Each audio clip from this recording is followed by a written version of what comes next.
Hello everyone, this is Manish Sharma और आज के इस वीडियो में यार बात करने वाले होंगे उन प्रॉब्लम्स के बारे में जो कि स्टूडेंट्स फेस करते हैं when they are just starting out their preparation journey, when they are just starting out with data structures and algorithms. अगर आप एज अ स्टूडेंट आप डीएसए स्टार्ट कर रहे हो तो क्या क्या मिस्टेक्स आपको अवॉइड करनी है एंड क्या क्या जो प्रॉब्लम्स आते हैं उनको कैसे टैकल करके आप कंसिस्टेंटली प्रिपेयर कर सकते हो एंड उसके साथ आप अपनी डीएसए प्रिपरेशन को एक स्पीड अप कर सकते हो। ठीक है, वो आपकी जो प्रिपरेशन चल रही है अगर आप रैंडमली प्रिपेयर करते रहोगे then it will be taking a lot of time, but instead we will be choosing smarter strategies in order to speed up our DSA preparation. So let us begin this video, लेकिन उससे भी पहले अगर आपने इस channel को subscribe नहीं किया है then do subscribe to this channel because in the future also I'll keep making educational and informational content related to the field of computer science.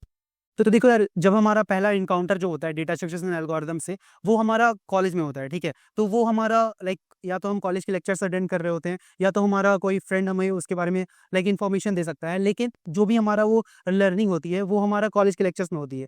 तो वो कॉलेज का लेक्चर्स यार आपके लिए एनफ नहीं होगा। ठीक है, जब आप डेटा स्ट्रक्चर्स एंड एल्गोरिथम्स पढ़ोगे तो वो हो सकता है कॉलेज का लेक्चर्स आपका एनफ ना हो आपको अच्छे से समझने के लिए। ठीक है, तो देखो इन दी एंड कॉलेज यार आपका सिलेबस कंप्लीट करवाना है उन्हें। ठीक है, तो कॉलेज के प्रोफेसर्स आपको उस हिसाब से पढ़ाते हैं जिससे कि आपका सिलेबस खत्म हो जाए। ठीक है, तो आपके सारे टॉपिक्स वो कवर अप कर देंगे, लेकिन वो चीज़ इन्फॉर्मेशन आपकी सफिशिएंट नहीं होगी। जब आप लीड कोड में आकर के सेम आप क्वेश्चन सॉल्व करने की कोशिश करोगे देन वो आपसे नहीं होने वाला है। ठीक है, बहुत बहुत बार ऐसा होता होगा कि जब आपने कॉलेज में पर्टिकुलर एल्गोरिदम के पर्टिकुलर डेटा स्ट्रक्चर के आपने लेक्चर्स अटेंड कर लिए हैं बट स्टिल वो आपसे सॉल्व नहीं होगा यार। जब आप कोडिंग प्लेटफॉर्म पे जाओगे और जब आप लीड कोड या कोड शेफ कहीं भी आप जाकर के सेम टॉपिक के क्वेश्चन सॉल्व करने का कोशिश करोगे देन वो आपसे मोस्ट ऑफ द केसेस में नहीं होने वाली, because college in the end it is just they are taking lectures to complete your syllabus. ठीक है, तो वो आपको उस हिसाब से पढ़नी नहीं है। ठीक है, देखो मैं अपनी कॉलेज की बात करूँ तो मैंने जब अपना प्रिम्स एल्गोरिथम पढ़ लिया था, क्रुस्कल्स एल्गोरिथम के लेक्चर्स ये दोनों के अटेंड कर लिए थे। ठीक है, उसके बाद I went to LeetCode and I try to solve those problems, but यार मुझसे वो हो नहीं रहा था। ठीक है,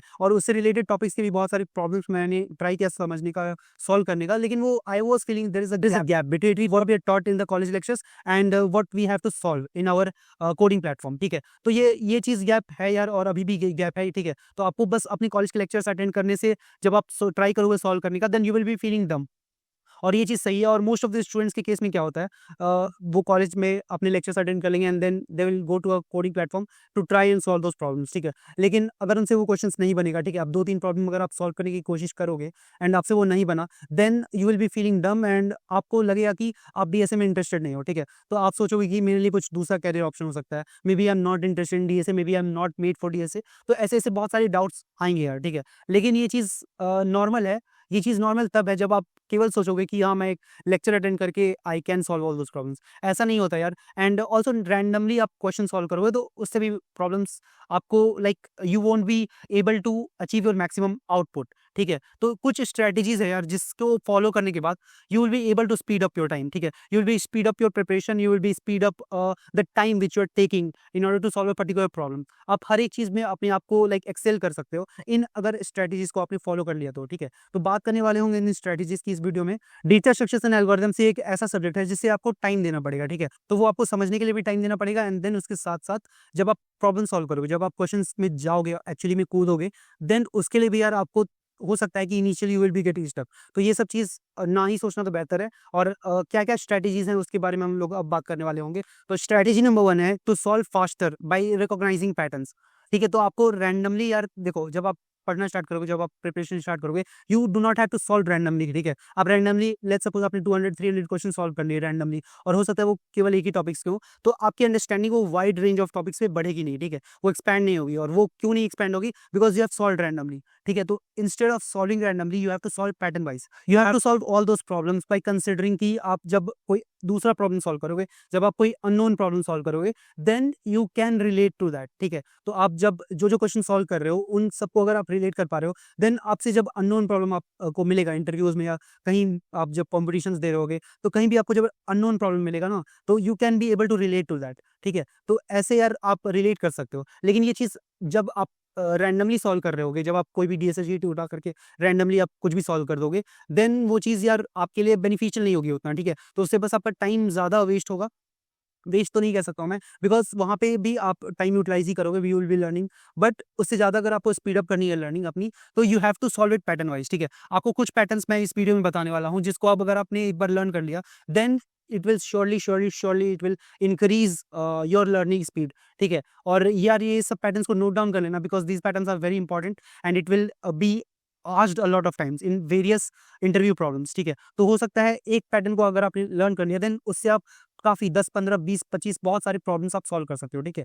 तो ये सारे पैटर्न्स बहुत ज़्यादा इंपॉर्टेंट है एंड इससे आपकी डीएसए लर्निंग स्पीड बहुत ज़्यादा इंप्रूव होने वाली होगी। अभी के लिए आप इन पैटर्न्स को नोट डाउन कर सकते हो and gradually in the upcoming videos I will be explaining this, because अगर इस वीडियो में मैं एक्सप्लेन करूंगा देन ये वीडियो काफ़ी लंबी हो जाएगी। Our second strategy will be to practise with a stop watch और विथ अ टाइमर और with anything that you can keep a track on, ठीक है। तो यार देखो, जब हम डीएसए पढ़ना स्टार्ट करेंगे तो हो सकता है कि जब हमसे क्वेश्चन ना बने तो हम एक क्वेश्चन को बहुत ज़्यादा टाइम दे देंगे, ठीक है। तो कितना टाइम देना हमें एक क्वेश्चन को, that also we have to be very vigilant about, ठीक है। तो ऐसा नहीं हो सकता कि हम एक क्वेश्चन को लेकर के पूरे दिन भर बैठे रहें एंड उसको ही करते रहें और उसके बाद भी हमसे वो क्वेश्चन नहीं बना, then at the end of the day you will be very demotivated, you will be very depressed कि मैं मुझसे ये क्वेश्चन नहीं बना एंड अगेन वो क्वेश्चंस आपके मन में आने लगेंगे कि DSA is not for me and all those stability, ठीक है। तो यार ये देखो, ये चीज़ नहीं करनी है हमें। You have to keep a track on whatever time you are spending in a particular question, ठीक है। तो डीएसए के लिए आई विल सजेस्ट कि बेस्ट टाइम यही होगा कि आप इजी प्रॉब्लम्स को like 20 minutes to 25 minutes maximum, ठीक है। तो देखो, अगर मैं बात करता हूँ आइडियल टाइम की कि आपको एक प्रॉब्लम को कितना टाइम देना है, तो आई विल सजेस्ट कि अगर प्रॉब्लम ईजी है देन आप उसको मैक्सिमम 20 टू 25 मिनट्स दो।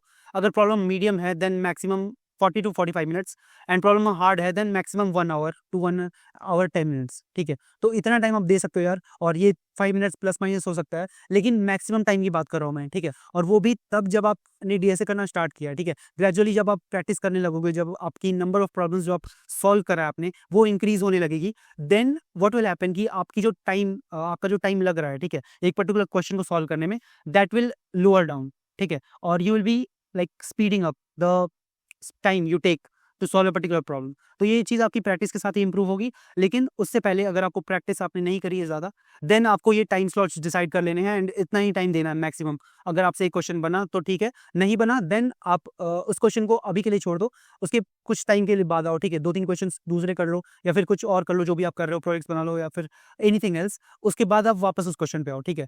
एंड उसके बाद वो सेम क्वेश्चन अटेम्प्ट करो आप। तब हो सकता है कि आपसे फिर से बन जाए या फिर से आपसे नहीं बने, लेकिन हाँ, आपका टाइम स्लॉट वो फिक्स्ड रहेगा, ठीक है। वो आपको बढ़ाने की ज़रूरत नहीं है, बिकॉज़ देखो, कई बार ऐसा होता है कि कोई क्वेश्चंस में टाइम लगता है, लेकिन एज़ अ बिगिनर अगर हम स्टार्ट करेंगे उन सारे क्वेश्चंस को करने से, जिसमें हमें 1 घंटा, 2 घंटा अगर ऐसे लग जा रहा है, तो you will be very demotivated eight the end of the day. इसीलिए ये चीज़ हमें कभी नहीं करनी है कि एक क्वेश्चन को बहुत ज़्यादा टाइम दे दिया।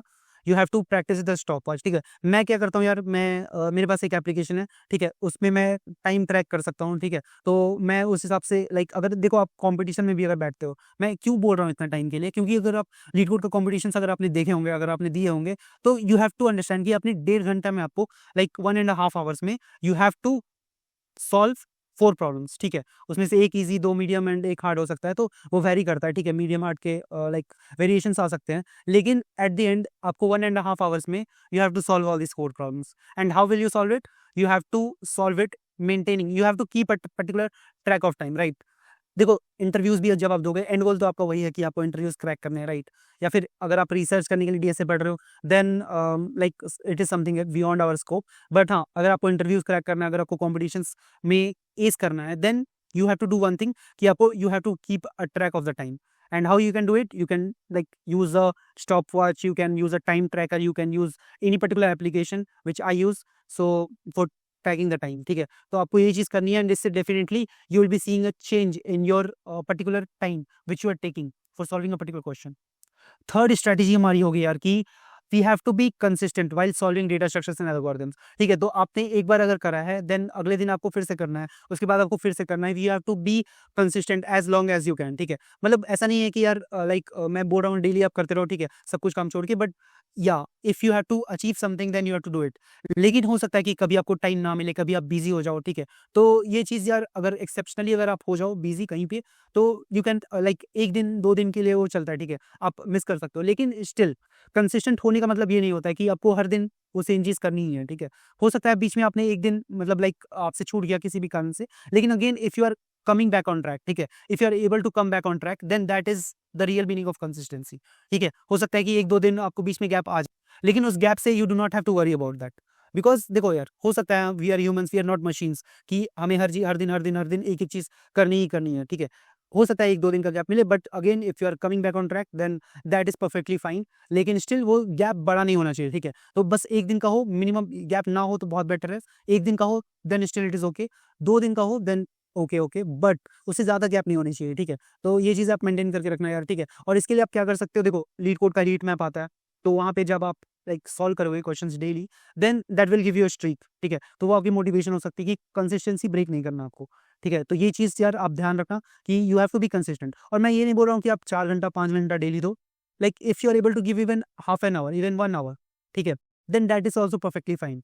वो आपकी हैबिट बन जाएगी अगर आप डेली करोगे उस चीज़ को, ठीक है। अगर आप आधे घंटे के लिए भी करते हो देन वो आपका हैबिट बनेगा, एंड उस हैबिट से यार like you will be seeing a real change, ठीक है। तो बेटर देन कि आपने 1 दिन करा है 10 प्रॉब्लम्स, आप 10 दिन एक एक प्रॉब्लम करो, ठीक है। That will have a more impact on your long term career, on your long term DSA preparation or whatever you call it, but that will impact surely more rather than doing it in parts. Fourth strategy जो हमारी है कि we have to revise whatever we are learning, we have to revise it consistently, ठीक है। तो तो देखो जब आप कोई भी प्रॉब्लम सॉल्व कर रहे होगे उस टाइम आपको अच्छे से समझ में आ जाएगा, उस टाइम आपके पास अच्छी अंडरस्टैंडिंग होगी उस प्रॉब्लम को फिर से रीअटेम्प्ट करने की, ठीक है, उस प्रॉब्लम को फिर से रीसॉल्व करने की। लेकिन जब आप 1 सप्ताह या फिर आप 2 सप्ताह या फिर आप लाइक 1 मंथ के बाद आप फिर से विजिट करोगे, ठीक है, तो हो सकता है कि आपसे वो प्रॉब्लम नहीं बने यार, and that is very true and that happens with a lot of people. तो इसीलिए इट इज़ वेरी इंपॉर्टेंट कि you revise it also, whatever you are learning you are revising it on a consistent basis, ठीक है। फिर वो चाहे आप like एक बार वीक में आकर के अपनी जो जो प्रॉब्लम सॉल्व करें पर वीक, आप उसको जाकर के गो थ्रू कर लो, ठीक है। तो ये चीज़ बहुत इंपॉर्टेंट होगी, इससे आपका अच्छा खासा रिवीजन हो जाएगा। या फिर आप एक शीट प्रिपेयर कर सकते हो जिससे कि like you will be having a particular understanding कि आपने इस क्वेश्चन को सॉल्व करा है पर वीक, एंड उसको जाकर के उस शीट में एक लिंक अटैच कर सकते हो अपने लीड कोड, लाइक उस लीड कोड प्रॉब्लम का, and then you can go there and you can see कि how you have solved the problem, ठीक है। तो ऐसे करके आपका एक अच्छा खासा रिवीजन हो जाएगा और आपको पैटर्न समझ में आने लगेगा, ठीक है, कि हाँ ये प्रॉब्लम 2 पॉइंटर्स का, या फिर ये प्रॉब्लम स्लाइडिंग विंडो का है, या फिर ये प्रॉब्लम किसी और टॉपिक का है, एंड आप उसको रिलेट कर पा रहे हो, ठीक है। और तो इस वीडियो में यार बस इतना ही। जो भी स्ट्रेटेजीज मैंने बताई हैं इस वीडियो में, अगर आई कैन गारंटी यू अगर आपने उसको ढंग से फॉलो किया, ठीक है, अगर आपने उस सारी स्ट्रेटेजीज को ढंग से फॉलो किया, अगर आपने पैटर्न बेस्ड लर्निंग करा, अगर आपने एक फिक्स टाइम रखा, ठीक है, कोई भी प्रॉब्लम सॉल्व करने के लिए, और आपने उसको कंसिस्टेंटली सॉल्व करा है, आपने रिवीजन करा है, देन आई कैन गारंटी कि you can definitely speed up your learning journey, ठीक है। you can definitely speed up and you can definitely be better than your peers who are just solving random problems, ठीक है। तो hopefully you remember all these patterns, and और देखो जो भी patterns मैंने इस वीडियो में बताए हैं, I'll be making a separate video in which I'll be explaining all those patterns in detail, ठीक है। तो stay tuned for those videos, and इसके अलावा अगर आपको कोई भी डाउट हो इस वीडियो से रिलेटेड या फिर अपने प्लेसमेंट प्रिपरेशन से related, then you can comment down on this video and I will try to answer them all. So इसी के साथ इस वीडियो को खत्म करते हैं, and hopefully you like this video, you get to learn something from this video, and let's meet in our next video, and तब तक के लिए कीप वर्किंग हार्ड। बाय।